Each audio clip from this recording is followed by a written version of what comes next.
স্বাধীন ৰাষ্ট্ৰ। কবি ধীৰাজ দাস।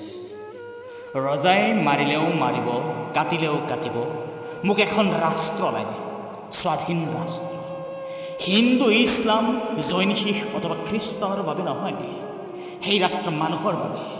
সেই ৰাষ্ট্ৰ সেই মানুহৰ বাবে যাৰ ৰক্ত ৰঙা, ৰক্ত বগা মানুহৰ য'ত স্থান নাই, ধৰ্ম কৰ্ম প্ৰেমৰ নামত য'ত জেহাদ নচলে, ঘৃণাৰ বতাহত ধাৰাসায়ী হৈ ইজনে সিজনক উলংগ কৰি ৰক্তাৰক্তি কৰাৰ ৰাজনীতিৰ অবিৰত প্ৰক্ৰিয়াৰ য'ত ইতি পৰিব, য'ত ৰজা হ'ব জনতাৰ চাকৰ, প্ৰজাৰ শক্তি বৃদ্ধি হ'ব, প্ৰজাৰ ইংগিতত ৰজা নাচিব, প্ৰচলিত হ'ব য'ত প্ৰকৃত গণতন্ত্ৰ পৃথিৱীৰ প্ৰান্তে প্ৰান্তে আছে।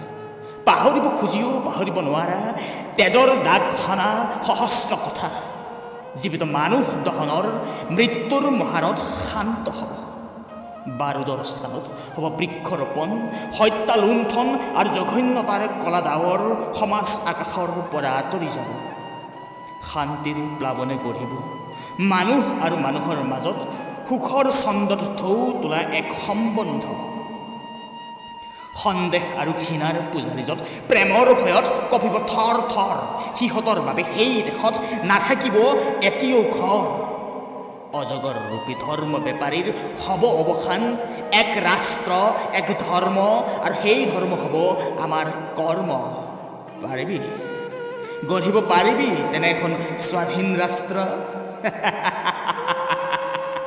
আৰু দম আছে যদি ক, মুখ খুলি ক, ৰজাই মাৰিলেও মাৰিব, কাটিলেও কাটিব, মোক এখন ৰাষ্ট্ৰ লাগে, স্বাধীন ৰাষ্ট্ৰ।